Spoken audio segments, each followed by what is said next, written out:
मीराची विज्ञान डायरी. मीरा नावाची एक मुलगी होती जिच्या मनात नेहमीच का आणि कसे हे प्रश्न घर करून असायचे. एके दिवशी बागेत खेळताना तिला आकाशात एक सुंदर इंद्रधनुष्य दिसले. ती धावतच आजोबांकडे गेली आणि विचारले, आजोबा, आकाशात हे सप्तरंगी पट्टे कोणी रंगवले? आजोबा हसले आणि म्हणाले, चल, मी तुला एक जादू दाखवतो. त्यांनी बागेतील पाण्याची पाईप घेतली आणि सूर्यप्रकाशात पाण्याचा फवारा उडवला. पाण्याच्या त्या फवाऱ्यात एक छोटेसे सुंदर इंद्रधनुष्य तयार झाले.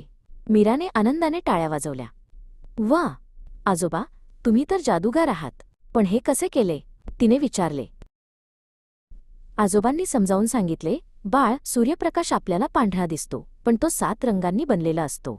जेव्हा प्रकाश पाण्याच्या थेंबातून जातो तेव्हा तो या 7 रंगांमध्ये विभागला जातो. आकाशातही असेच होते. त्या रात्री मीरा आकाशातील लुकलुकणाऱ्या चांदण्यांकडे बघत होती. आजोबा, आकाशात हे छोटे छोटे दिवे कोणी लावले आहेत? तिने पुन्हा प्रश्न केला.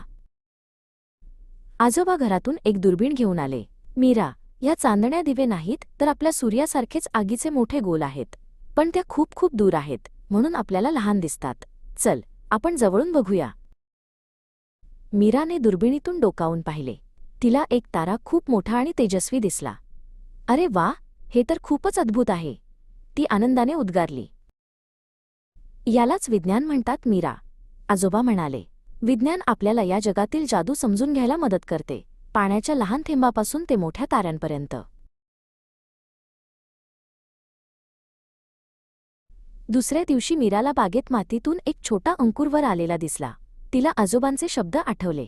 या लहानशा बीमधून एवढे मोठे झाड कसे तयार होते, यामागे कोणते विज्ञान असेल याचा ती विचार करू लागली.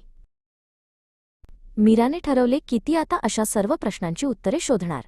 तिने विज्ञानाचे पुस्तक उघडले. तिला समजले होते की विज्ञान म्हणजे केवळ शाळेतला विषय नाही, तर आपल्या सभोवतालचे जग समजून घेण्याची एक गंमतशीर किल्ली आहे.